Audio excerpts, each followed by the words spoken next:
लेकिन अब और योजना लेकर आए कि मेट्रो के अंदर और बसों के अंदर भी जो स्टूडेंट हैं उनको बस फ्री कर दी स्टूडेंट को, और मेट्रो के अंदर आधा किराया कर दिया। पहले आपने एक बात रखी कि 2100 रुपये केजरीवाल गवर्नमेंट देगी हर महिला को, अगर वो दोबारे चुन के आ जाते हैं तो। मैं उनसे पूछना चाहता हूँ, जब इस दिल्ली की जनता ने आपको 3 टाइम लगभग 11 साल हो गए जो आपको चुन के दिया, तो आपको 11 साल में आपके 2100 रुपये देने की जो अब है नींद से खुले हो क्या? इस जो इन लोगों को 21 रुपये देने की बात कर रहे हो, इसका मतलब तुम लोगों को लालची समझते हो कि बस फ्री का कोई मामला बढ़ा लेते हो। जो आप 24 घंटे लाइट की बात कर रहे हो दिल्ली के अंदर, वो शीला दीक्षित की देन है। 2002 में जब वो प्राइवेट उन्होंने उनसे जो प्राइवेट दिल्ली में लाइन से समझौता किया था, उनके कारण ये लाइट आ रही है, उन्हीं के कारण ये पानी की जो लाइन चल रही है शीला दीक्षित के टाइम के 15 साल के कार्यकाल के वजह से हैं। और जो ये त्रिनगर का जो मेन मुद्दा था, वो लोग ना तो कोई मीडिया पूछता और ना लोग बताते। जब ये हम बचपन से देख रहे हैं, त्रिनगर के चारों तरफ फाटक थे, और फाटक पे से जब हम अशोका पार्क क्रॉस करते थे, रोहतक रोड पे जाते थे, या हम रामपुरे से रोहतक रोड की तरफ जाते थे, या हम बरतानिया से और B2 रिंग रोड की तरफ जाते थे, तो हमारा कोई रिलेटिव भी आ जाता था, कहते थे भाई बच्चे इसको बस बाहर मिलेगी रिंग रोड पे या रामपुरे फाटक के बाहर मिलेगी, इसको ज़रा स्कूटर पे, गाड़ी पे, किसी पे छोड़ के आओ। जब उनको छोड़ने जाते थे तो हम आधे घंटे पहले उस फाटक पे खड़े रहते थे, और जब हम वापस आते थे तो फिर फाटक बंद मिलता था, आधे घंटे फिर हम उसमें खड़े रहते थे। हम कभी भी जब बच्चों को अपने को छोड़ने जाते थे स्कूल इस त्रिनगर की बाउंड्री से बाहर, तो ये सबसे बड़ा जो काम शीला दीक्षित ने करके दिया, पूरी दिल्ली को अंडरपास किया, पूरी दिल्ली की लाइट की जो प्रॉब्लम थी प्राइवेट के साथ समझौता करके उन्होंने किया। पूरी दिल्ली का जो विकास का जो बिजली का जो सिस्टम है, जो 24 घंटे ये कह रहे हैं हम दे रहे हैं, इनसे पूछो तुमने कितने ट्रांसफ़र लाए, तुमने बिजली महंगी करी, सस्ती करी। प्राइवेट जो भी बिजली है कमर्शियल, उनका आपने 4 गुना बढ़ा दी है। 200 यूनिट की आप बात कर रहे हो, 100 यूनिट शीला दीक्षित भी देती थी, प्रचार नहीं करती थी, ना कांग्रेस करती थी। सर्वे करवा लो, शीला दीक्षित के टाइम में भी 100 यूनिट मिलता था। और जब रेल का रिजर्वेशन हुआ करता था तो कांग्रेस की गवर्नमेंट जो है उसको भी 40-45% 60 साल से ज़्यादा वालों को देते थे, जो कि इन्होंने बंद कर दिया। हर चीज़ पे GST लगा दी। और ये जो अब जो लालच जो लोगों को दे रहे हैं, इन्होंने पंजाब में 1000 रुपये का वादा करके आए थे, तो पंजाब विपक्ष के नेता ने विधानसभा में पूछा, बाहर भी पूछा, जो हमारी कांग्रेस पार्टी का है, इन्होंने जो वहाँ वादा करके आए थे 1000 रुपये नहीं दिए। अब ये सोच रहे हैं कि इस पब्लिक को 2100 रुपये दे के और हम वोट ले लें, लेकिन पब्लिक अब जाग चुकी है, क्योंकि जो यहाँ का विधायक है, मतलब कि मैं तो ये कहूँगा वो एक्स MLA है, उसको कोर्ट के थ्रू इलेक्शन ना लड़ने की फॉर्मेलिटी कोर्ट ने अपनी दिखा दी कि उसकी नकली डिग्री है, तो वो इसलिए इलेक्शन नहीं लड़ सकता। उसकी वाइफ यहाँ से पिछले 5 साल से विधायक है, जो कि पिछले 5 साल में 365 दिन में अगर किसी ने 5-7 बार भी यहाँ त्रिनगर देखा हो, तो मैं चैलेंज करता हूँ किस प्रोग्राम में, किस जगह, किसके यहाँ देखा है। वो कभी एरिया में आए हों, वो एरिया में आती नहीं है, और लोगों को ना तो जितेंद्र तोमर का घर पता। दूसरी बात, त्रिनगर से वो 1 वोट से जीत के गई है, उधर से वो 2-2.5 हज़ार वोटों से जीती है, जो कि शकूरपुर का एरिया है। और जो त्रिनगर का एरिया है, त्रिनगर के जो लोग हैं, अब वो काम के लिए जाते हैं तो उनसे कह देते हैं त्रिनगर वालों ने तो वोट नहीं दिया, तो हम त्रिनगर वालों से बात नहीं करेंगे, इनका काम नहीं करेंगे। दूसरा, जो हमारे जो ये मेन रोड दिखाए जा रहे हैं, ये PWD का काम है, ये गवर्नमेंट का काम है, ये फिजिकली करना ही पड़ता है। इसका बजट नहीं तो सेंट्रल गवर्नमेंट को वापस चला जाएगा। पहले शीला दीक्षित के टाइम में जो बजट मिलता था वो साल का 1 करोड़ रुपए साल का मिलता था, अब 10 करोड़ रुपए प्लस साल का मिलता है, तो 10 गुना काम बढ़ गया। और इनको फंड लगाना ही लगाना होता है, नहीं तो फंड वापस चला जाएगा।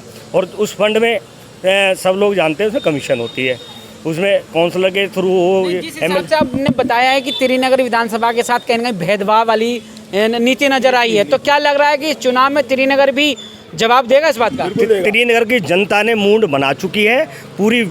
आप जो केजरीवाल की गवर्नमेंट है, मैं नहीं मानता कि कोई गवर्नमेंट है। वो 6-8 महीने साल से वो सब कुछ बिखरा पड़ा है।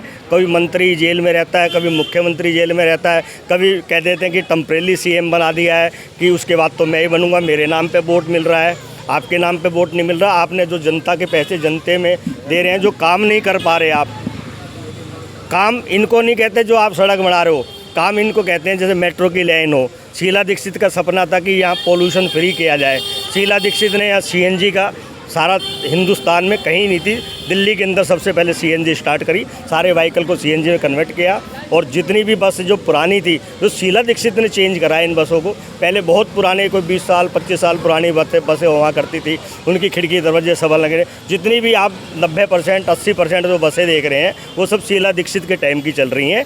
और दिल्ली में मैंने पहले ही कहा कि ये केजरीवाल का एक बस झूठा वो जुमला है। जैसे हल्दीराम की दुकान पे आप या मैं या कोई भी भाई उसके काउंटर पे बैठ जाएगा कैशियर बन के, उसके तो नाम से चलता है, वो चलना ही चलना है। इनको पानी, सीवर, मेट्रो सब कुछ बनाया मिला है। हमारी जो सड़कें हैं वो रिपेयर नहीं हो रही।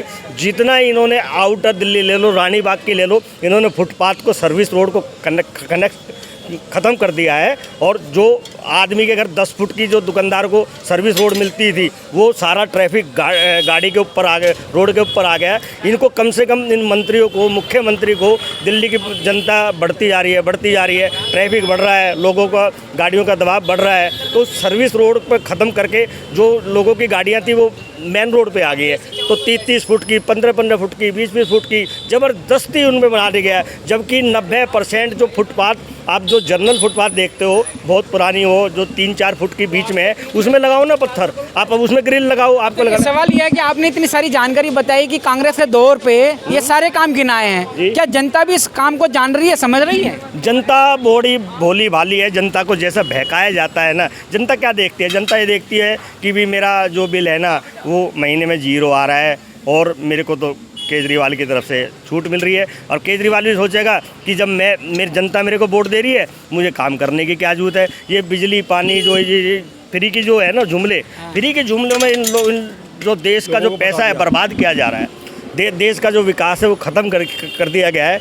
लोगों को इतना आलकसी बना दिया है कि अब 3 व्हीलर वालों का, पहले सबसे पहले 3 व्हीलर वाले सोचते थे केजरीवाल हमारे साथ है।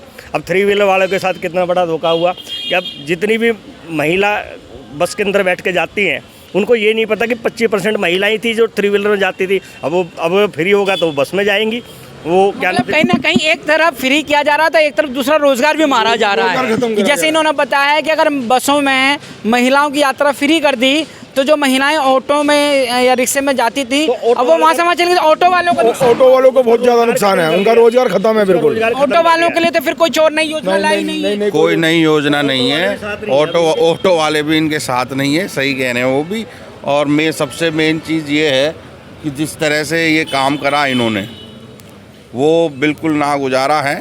मैं आपको आज बता रहा हूँ, ये 24 नंबर गली है ओमकार नगर बी की, 23 से 29 नंबर गली पिछले 1 साल से सुन रहे हैं कि पास हो गई है, बननी है। और गली के हालात देख लो, मैं खुद 6 बार जा चुका हूँ, कोई सुनवाई नहीं है। कोई सुनवाई नहीं है। क्या लग रहा है फिर अब इस गली की जनता भी नहीं सुनेगी तोमर को? एक साइड तो साफ कहते हैं त्रिनगर से मुझे वोट ही नहीं मिला तो मैं काम क्यों करूँ। अरे ऐसा कहते हैं? बिल्कुल कहते हैं। किसी को जनरल आदमी को भेज के देख लेना आप, जनरल आदमी को कभी भी भेजोगे उनके पास, जो कभी हम त्रिनगर से आए हैं, तो उनके साथ क्या व्यवहार होता है, क्या उनके पास। तो एक नेता जो होता है उसकी तो भाषा शैली ऐसी नहीं होती है, उनकी शैली ऐसी है, उनकी ऐसी है, जनता समझ रही है। वो अपने एटीट्यूड में रहते हैं। आप उनसे चाहे बात भी करोगे तो वो अपने एटीट्यूड से ही चलते हैं। वो उनमें मतलब नेता वाला, जैसे नेता में एक प्यार होना चाहिए लोगों के प्रति, जोड़ने वाला। मतलब इस वाले चुनाव में अगर तोमर को नुकसान जो होगा, प्रीति तोमर को नुकसान होगा, तो कहीं ना कहीं उनका ओवर कॉन्फिडेंस या उनका गुरूर में रहना। जिस तरह से निगम के चुनाव में उनके पास ओवर कॉन्फिडेंस से जिस हिसाब से वो बोले और बात करी और पब्लिक ने उन्हें जवाब दिया, वो जवाब उन्हें इस बार फिर मिलने वाला है ना। कि जो निगम के अंदर हुआ था वह विधानसभा में वो भुगतने वाले हैं। बिल्कुल भुगता जाएगा जी। मैं अपने दर्शकों से भी जानना चाहता हूं, क्या आप भी ऐसा सोचते हैं कि त्रिनगर विधानसभा की जो पूर्व विधायक रही हैं प्रीति तोमर, जो आप पार्टी की प्रत्याशी बनी हैं, क्या लगता है कि वाकई में बीते 10 सालों में उनके जो काम थे, और अब जो उनका व्यवहार है कहीं ना कहीं ओवर कॉन्फिडेंस की ओर जा रहा है। अगर आप भी उनके इस व्यवहार से वाकिफ़ हैं तो खबर पर अपनी राय जरूर दीजिएगा। मेरे साथ जुड़े रहने के लिए हेडलाइंस लाइव न्यूज़ से मोहम्मद रफ़ी की यह ख़ास रिपोर्ट।